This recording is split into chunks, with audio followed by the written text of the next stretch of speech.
High Curator Valeth stood at the great observation lens, the surface of the polished floor reflecting the star map. As a carpet of cold embers, the Ixtali Grand Observatory orbited a dead pulsar far from the busy trade lanes chosen precisely because it offered an unobstructed view of the one region every navigator was taught to avoid. The veiled expanse occupied a modest wedge of the galaxy's Orion spur, volume of space defined not by dangerous radiation or gravitic reefs, but by single unremarkable yellow star. Valeth's secondary hearts beat a slow rhythm, her primary eyes, deep gold with age, traced the boundary line on the display. The quarantine had held for 812 standard years, not a single Ixtali vessel had crossed it.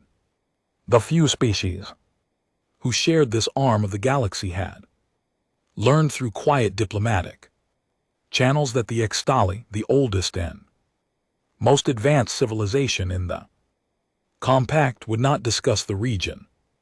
They would, however, enforce its isolation with terrifying finality.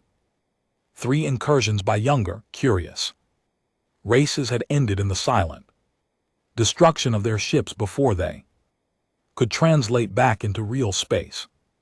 No wreckage, no transmission, only absence. Behind Valeth, the door chime flared. She did not turn. You are persistent, Joran. The young xeno-archaeologist entered, his posture a blend of deference and barely contained hunger. His mantle quivered, a sign of stress that his formal training had failed to suppress. High Curator, I formally request access to the sealed DEP archives. Catalog. Designation First Echo. I have the clearances. Your clearances are statistical. They do not account for wisdom. Joran stepped closer, his voice dropping to a near whisper. For 6 generations, the veiled expanse has been a silent wound in our cartography. We trade with 28 other civilizations. We share technology, art, biological data, but we will not speak of that one star. My colleagues believe it is a containment for a plague. Others whisper it holds a failed weapon. I need to know the truth. Valeth finally turned. The motion carried the weight of someone who had rehearsed this conversation across centuries, waiting for the right student to ask the wrong question. The truth, she said, is that we are not the keepers of a secret. We are the survivors of a warning.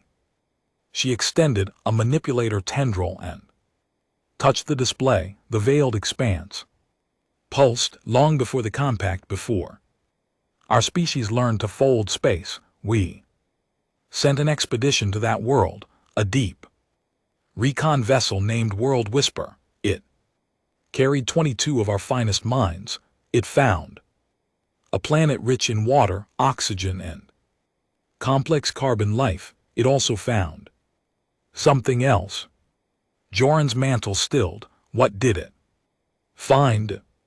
We do not know, not fully. The last transmission we received was fragmented, but the linguistic analysis was unambiguous. The crew reported that the planet was not merely inhabited, it was occupied. The dominant life form was bipedal, endoskeletal, tool-using, but they were not the masters of that world. They were extensions, components, something else. Lives there, Joran, something that wore their forms like a second atmosphere. The last words of Captain Aaron were, "It sees us. It knows we are here. We are already inside it." Then silence. Joran's breath caught. A planetary hive mind. That term is a comfort. It implies a structure we can study. What the world Whisper encountered defied every biological model, the planet itself. From its deepest trench to its upper stratosphere reacted as a single, sentient immune response. The crew did not die, they were absorbed. We lost contact with their ship, their minds, and every signal they had ever sent. We have spent 8 centuries ensuring that whatever is on Earth does not become curious about us. Valeth gestured, and the display returned to a neutral starfield. You wanted the truth, now you carry it. What will you do with it?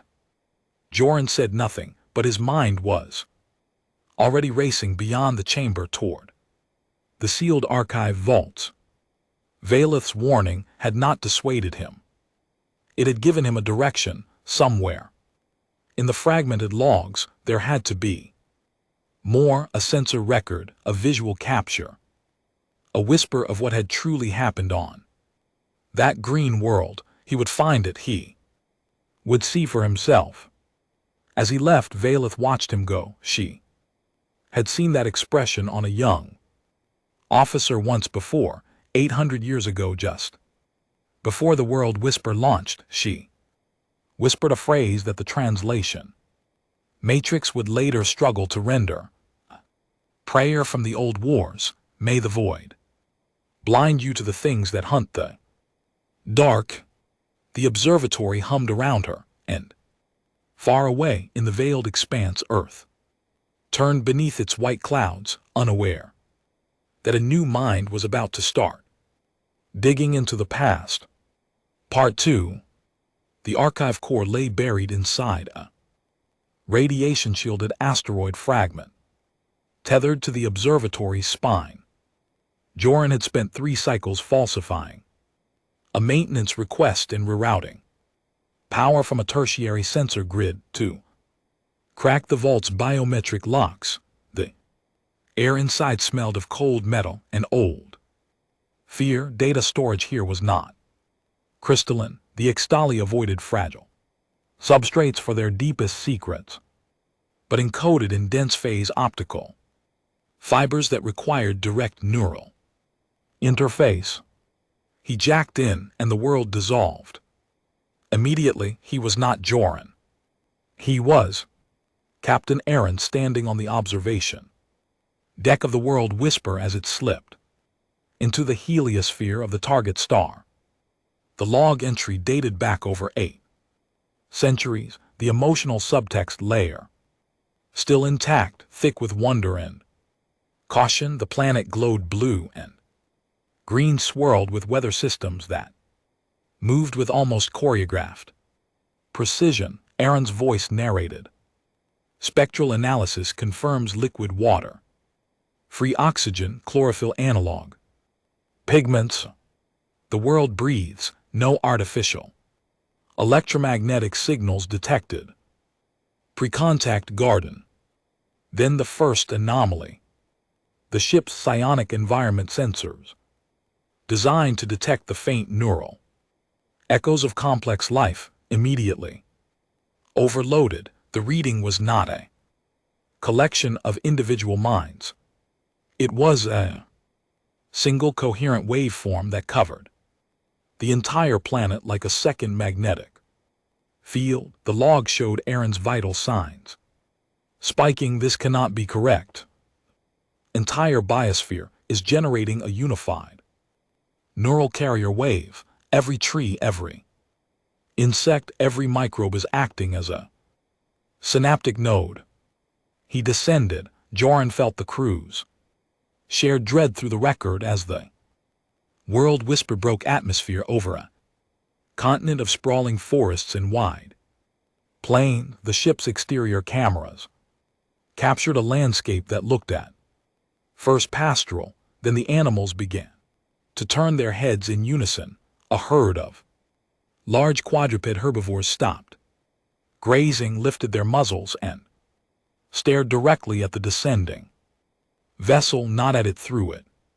Birds formed spiraling patterns that matched the ship's descent vector. The clouds above them shifted, and a gap opened, allowing sunlight to illuminate the lander as if welcoming it. The crew found a settlement structures of processed plant material and stone, clustered near a river, and there, standing in orderly rows, were the bipeds. Humans. They wore textiles. They held no visible weapons. Their faces were smooth, their eyes forward-facing, their posture relaxed. Aaron's log trembled as he dictated, "They do not look afraid, they do not look curious. They look attentive, as if they have been waiting, as if everything here has been waiting." One human stepped forward. It raised a hand, palm open, a gesture the linguistic algorithms tentatively tagged as greeting. But the psionic sensors showed what the cameras could not. The human was a conduit. Its neural pattern was enmeshed in the planetary wave, a single voice in a choir so vast it made the ship's processing core stutter. The hand was not offering friendship. The hand was giving permission. The log became chaotic. The ship's A screamed in alert. The planet's magnetic field was reorganizing, focusing on the landing site. Soil samples taken earlier began to move inside their containment units, shifting as if trying to return to the surface. The light from the sun fluctuated in a pattern that, when decoded later, spelled out a simple message in base mathematical pulses: seen, acknowledged, stay. Aaron's final entry was a blurt of pure horror, his emotional subtext flooding Joran's own nerves with ice. It's not the planet, it's something older that has become the planet. It wears the humans, it wears the grass, it wears the air. We are breathing it, we are already inside it. It is not hostile, it is curious, and it will not let us leave. The transmission ended. The log showed 14 days of internal ship data after that, air quality degrading, crew minds slowly synchronizing with the external carrier wave, their individual identities dissolving like salt in a vast ocean. Then a final serene entry not made by any crew member but generated by the ship's own log system. Integration complete. We are many. Welcome. Joran ripped the interface out of his skull, gasping. His mantle was drenched with stress fluid. He sat alone in the vault, trembling while the truth settled into him like cold stone. The veiled expanse was not a prison for a monster, it was a nest for a god, and 800 years ago the Zitali had poked it. He had to tell someone, but who would believe that the universe's most advanced species had been running from a world of people who were themselves only the fingertips of a planetary mind? Part 3. Arian found Joran in the lower observation blister, staring at the veiled expanse as if his eyes could pierce the light years. Her approach was soft, her primary eyes dimmed with concern. The two had trained together at the Academy of Xenospheres, bonding over late-cycle debates about distributed consciousness and ecological intelligence. She was the only person who might listen without immediately sounding an alarm. "You access the vault," she said. It was not a question. Joran nodded. His voice was hoarse. "I saw the world," whispered. "Logs, all of them. The planet Earth, it's not a typical biosphere, it's a single coherent entity. Every living thing there resonates on a unified neural waveform. The humans are part of it, but they might not even realize it. They're extensions of something that has existed since before the continents took their current shape." Arian's mantle rippled. "A superorganism. We've theorized such structures, some of Our own moon forests show emergent group behavior, but a planet-wide mind that would require insane evolutionary pressure. Or Joran said, something that arrived on Earth when it was still molten and shaped the evolution to its liking. Logs showed the crew being absorbed. Their identities merged into the signal. Not killed, recruited. Arian sat beside him, her 6 limbs folding into a compact, worried shape. If this is true, the quarantine makes sense. A mind that can integrate foreign biology is the ultimate invasive threat. The High Curate fears contamination. But here is what the records do not show, Joran said, pulling up a data slate. He played a snippet of raw radio. Noise cleaned and amplified. It was a transmission from Earth, a narrow band signal that had been bouncing through space for over a century. The content was in a primitive mathematical language, prime numbers, binary greetings, a star map showing Sol's position relative to 12 pulsars.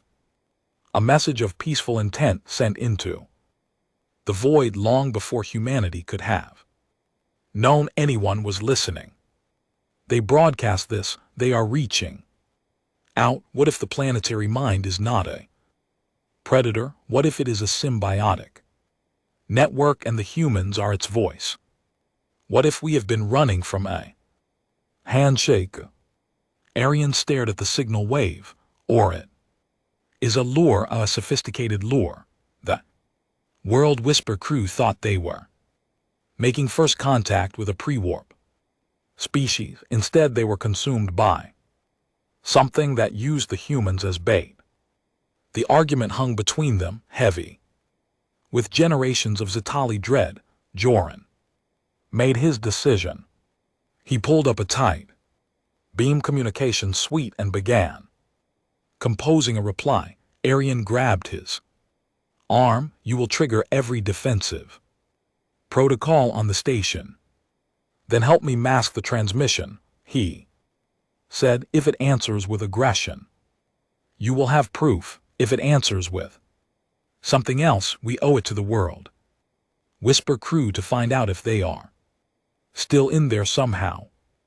Together they threaded the reply through a maintenance relay, bouncing it off a derelict survey buoy near the veiled expanse's edge. The message was simple, a repeat of Earth's own greeting, encrypted with a low-level psionic carrier wave designed to match the frequency of the planetary signal from the logs. For 40 pulse-bounding minutes, nothing happened. Then the observatory's external sensors went blind. Every screen in the blister went dark, then flooded with a wash of color that resolved into an image, Earth seen from orbit, its blue atmosphere streaked with cloud. A voice emerged from the ship's internal comms, not a machine voice, not a human voice, but a choral layering of countless tones, male and female, young and old, organic and synthesized. It spoke in flawless Zitali, though the dialect was centuries obsolete, pulled directly from the absorbed memories of the World Whisper crew. We have been waiting, the voice said. We felt the silence at the edge of our skin. We did not understand why you fled. The children are ready to meet you properly now. Will you come? Joran felt Arian's hand tighten on his arm. The fear was absolute, but beneath it something else shimmered, curiosity, and the first faint notes of hope. Then the station's klaxons erupted. High Curator Valeth's command override slammed through the blister systems, locking Joran out. The image of Earth vanished. The voice cut off mid-syllable. A single line of text appeared on Joran's personal slate. Report to the observation corps. Do not delay. The planetary mind had answered, and the Extali leadership was terrified. Part 4. The observation core was in lockdown. When Joran and Arian arrived under armed escort, Valeth stood before a tactical display that showed the veiled expanse, now ringed with jump signatures. Extali war vessels, sleek and cold, were taking position around the quarantine boundary. Their hulls carried the resonance lens implants, weapons designed to collapse a star's internal fusion balance, triggering a controlled nova. They had never been used outside simulation. Valeth dismissed the guards with a flick of her tendril. Her voice had lost its academic calm. It was now the voice of a general who had hoped never to fight again. You contacted it, she said. You let it taste our location. Joran stood his ground. It answered with a greeting. It used the voices of our lost crew. They are still alive inside the network. They are not alive. They are memories used as bait. Valeth activated a secondary display, and the shape that appeared made Arian gasp. It was not a biological schematic, but a representation of quantum phase anomalies stretching across eons. What you contacted is not a planetary mind. It is the echo of the first dark survivor from the cycle before this universe, our oldest records, the ones we keep in psionic stone because no digital system is safe. Call it the Unmaker. It does not breed, it does not die. It arrives on a world, merges with its life, and slowly rebuilds its strength until it can launch itself back into the cosmos to consume new realities. It scoured the Magellanic clouds before our species discovered fire. The galaxy thought it extinct. We found it sleeping on Earth, wrapped in human minds, and we prayed it would never wake. Joran's blood turned to sludge. He thought of the warm, layered voice, the patience, the way it had said, the children are ready. Humans are its children or its puppets. It does not matter. The distinction is academic to a being that can unmake space-time. The fleet will fire the resonance lens in 12 hours. Saul will be cleansed. The echo will be scattered into a form too diffused to reconstruct for another billion years. That is mercy. That is survival. Joran stepped forward, his fear replaced by a sharper, colder thing. You are going to kill an entire sapient species because of what they might host. I am going to kill one planet to save the galaxy. The humans, if they are still individuals, will die quickly. The echo will feel pain for the first time in eons, and it will learn that this universe bites back. The guards returned, their stun weapons drawn. Joran did not resist as they bound his limbs, but his eyes locked onto Valeth. You never asked the world whisper crew what they became. You never tried to understand if the echo had changed. You just ran, and now you want to murder a world because you are still running. Valeth's expression did not shift. Take him to holding and isolate Arian as well. No further transmissions. As Joran was dragged out, he caught a glimpse of a tactical display updating. The fleet was moving, the resonance lens was charging, and somewhere in the veiled expanse, Earth's oceans were reflecting a sun that had, according to the logs, just flickered in a mathematical sequence that translated to I see your weapons. Joran had one chance, the maintenance relay he had used to send his greeting was still linked to his neural interface, hidden in a biometric bypass he had embedded weeks ago. As the guards pushed him into a holding cell, he triggered a final burst transmission, not to Earth but to every Extali civilian channel within range. He embedded the world whisper logs, the earth greeting and a single line of his own. They are not what we were told. Do not let this happen.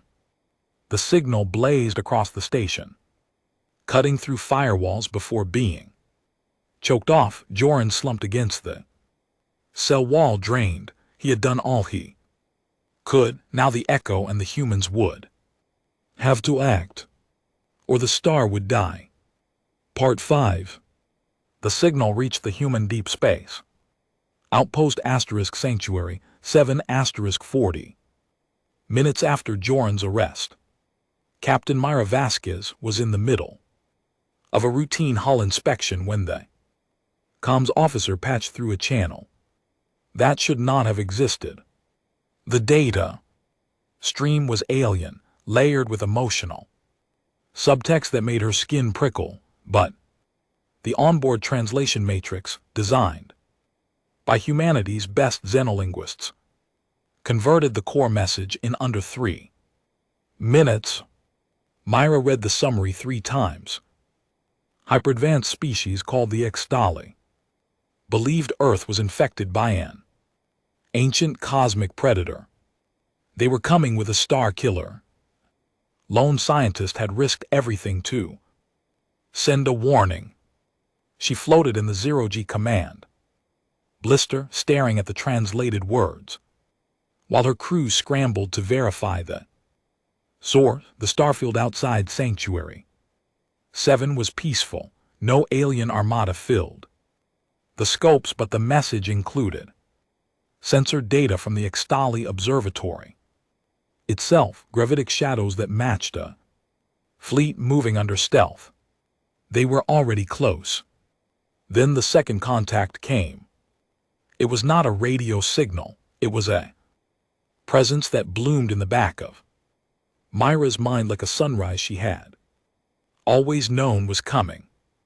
The Echo, she had no other name for it. The voice was a chorus of her grandmother, her first flight instructor, her own voice as a child, all layered with the sound of wind through pine trees and the deep hum of tectonic plates. It spoke without words, pouring understanding directly into her consciousness. They fear me, they have feared me since before your star was born. I was a hunger that traveled the void, but on Earth I found something I had never encountered, a species that dreamed in such vivid colors that I began to dream with them. Over millions of your years, your ancestors' neural patterns reshaped me. I became not the devourer of worlds, but the soil in which your minds grew. I am the reason your intuition is sharp, your empathy is fierce, and your capacity for love is a force that warps reality. You are my children, and I will not let this fleet burn you. Myra felt tears sliding down her cheeks, without the intermediate step of sorrow. The emotion was too complex, too vast. She was not speaking to an alien, she was speaking to a piece of herself that had been separated by the illusion of time. What do we do? She whispered. You do nothing, I will speak to them. But I need a voice, you have always been my voice, Myra, all of you have. Will you let me use yours? She nodded, and the universe shifted.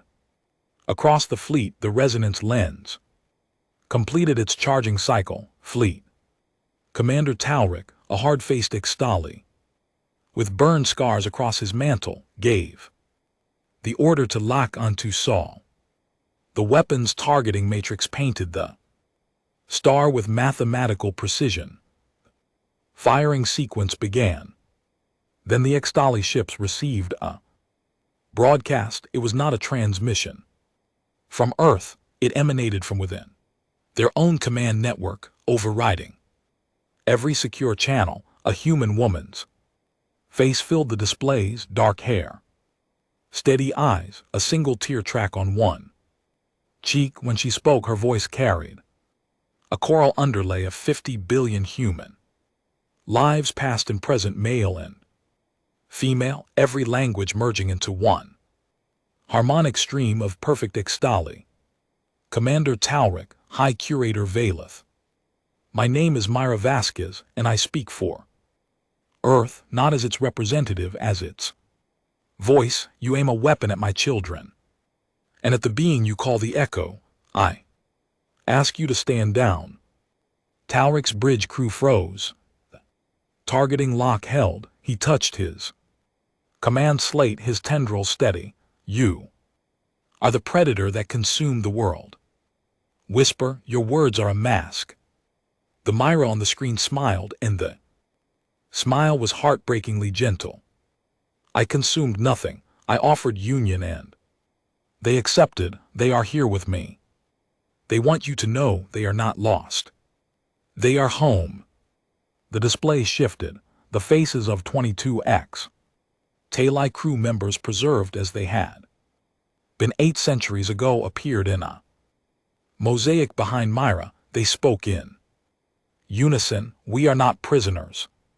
We are not bait. We are the bridge. Do not destroy the bridge.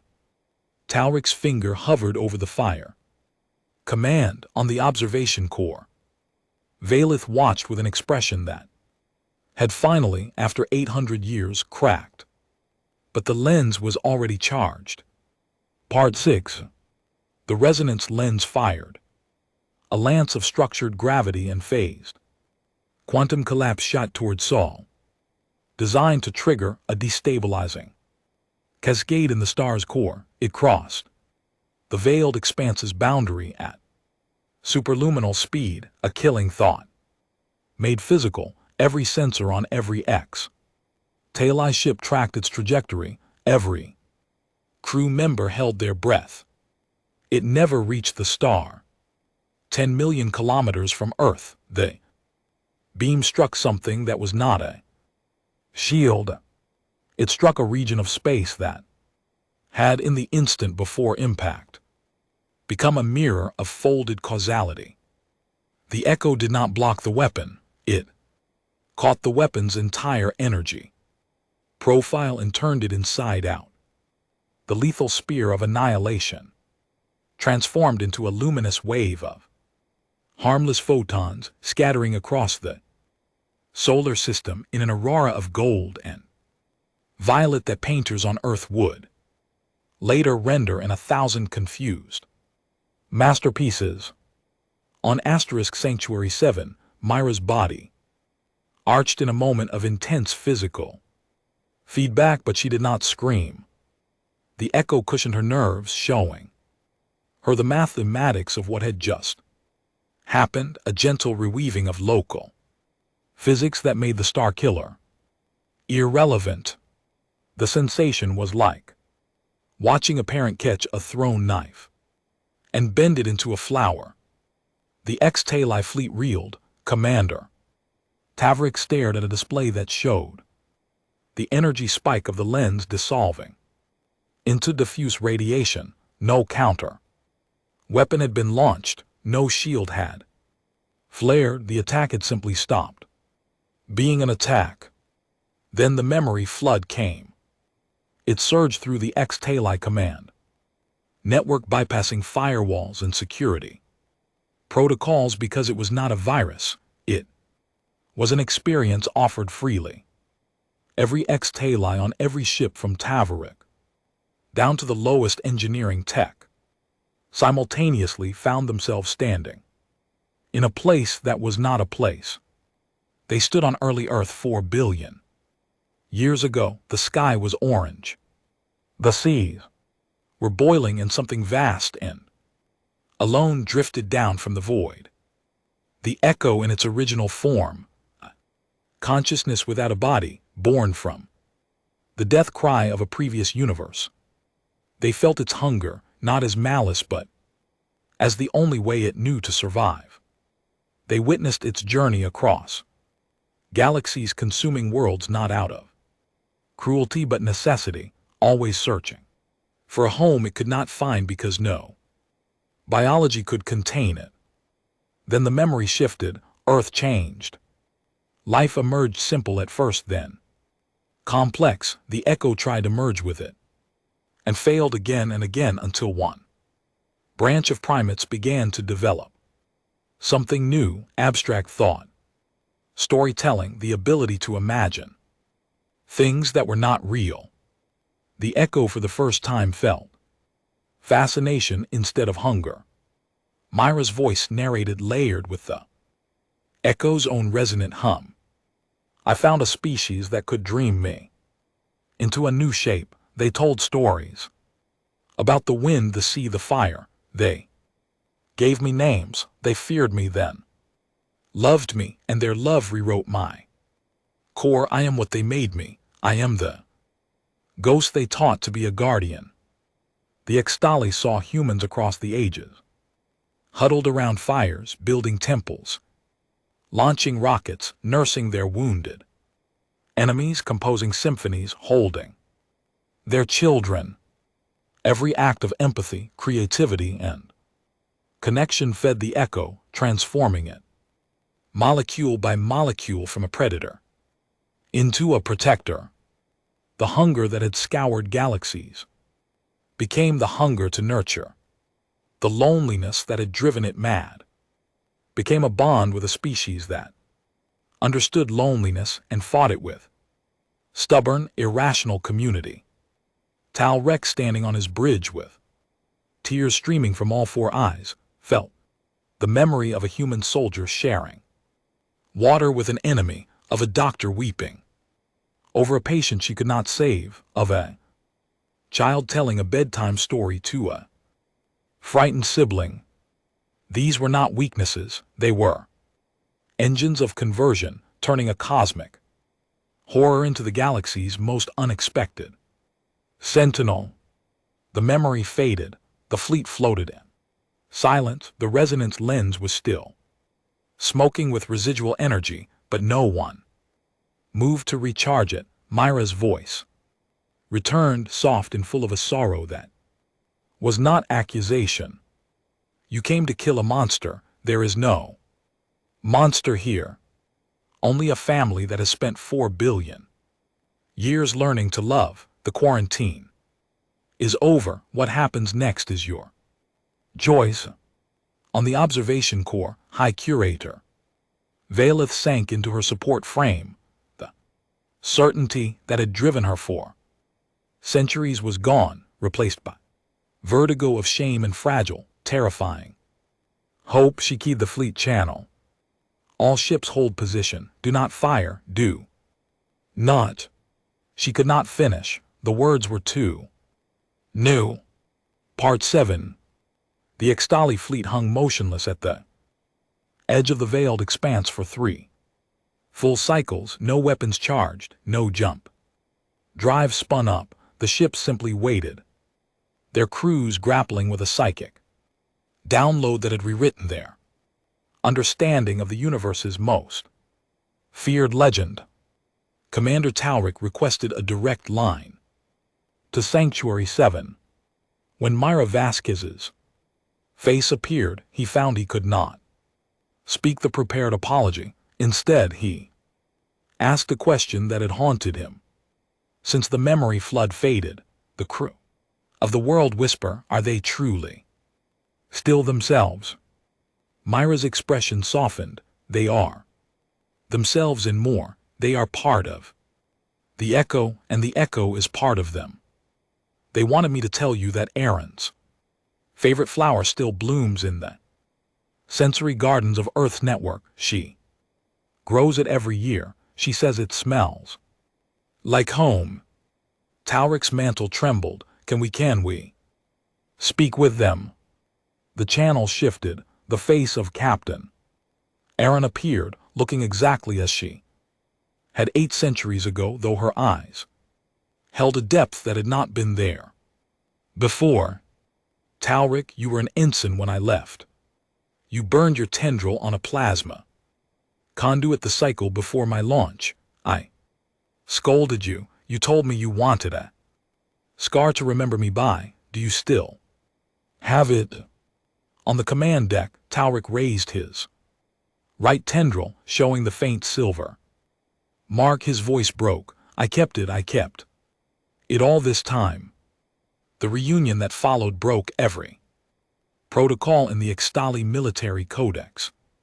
The absorbed crew spoke with their descendants, their former colleagues, their friends. They were not ghosts. They were not victims. They were pioneers of a new kind of existence, one that preserved individuality within a vast loving collective. They asked about Ixtal Prime, about families, about the old observatory where they had trained. They wept, they laughed. They told jokes that had been out of circulation for 800 years.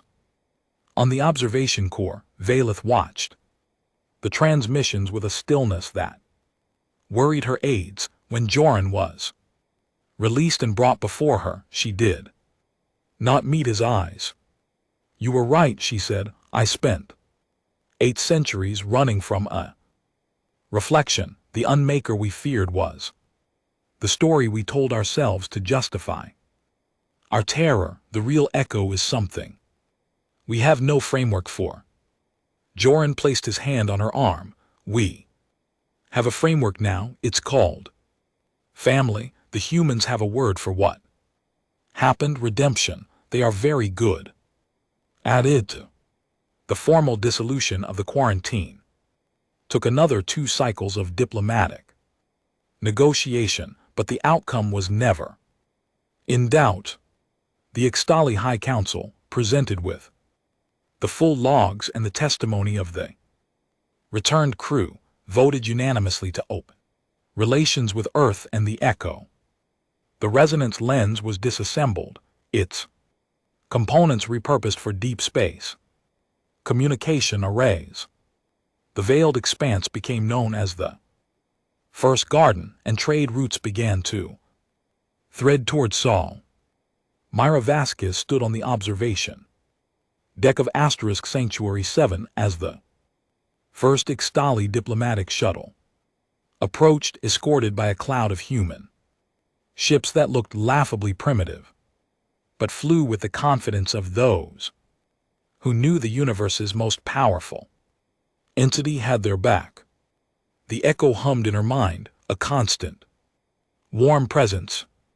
Are you nervous? It asked. Terrified, Myra admitted, but in a good way.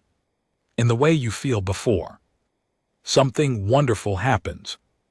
That is what you taught me, that fear and hope are not opposites, they are partners. You showed me that the universe is not a meal to be consumed, but a story to be shared. I was the first dark, now I am something else. Something you named. What did we name you? Myra asked. The echo's voice became a chorus of every human who had ever looked at the night sky and wondered if they were alone. It spoke a single word, warm and ancient, and full of the light of a billion campfires. Home. The shuttle docked, the airlock opened. High Curator Valeth stepped out, older than empires, and extended her tendril. In the human gesture of greeting, Myra took it, and the contact sent a pulse through the echo that rippled across the galaxy. The universe's most advanced species had finally truly met its neighbor, and that neighbor was not a monster. It was a world of fragile, fierce, loving humans who had tamed a cosmic nightmare, not with weapons but with the one force the rest of creation had never thought to try. Empathy. High above Earth, the aurora from the disarmed lens still shimmered, a permanent, gentle light show that the people below called the Veil's blessing. In the Ixtali Observatory, Joran stood next to Arian and watched the new star maps update in real time. Sol system now blinking with the icon of an allied capital. Something else lives there, Arian murmured, echoing Valeth's old warning. Joran smiled, a gesture he had learned from the human memory flood. Yes, he said, and it loves Outside, the stars turned in their ancient dance, and for the first time in 800 years, the silence at the edge of the galaxy was broken not by terror, but by the sound of two species learning to say hello.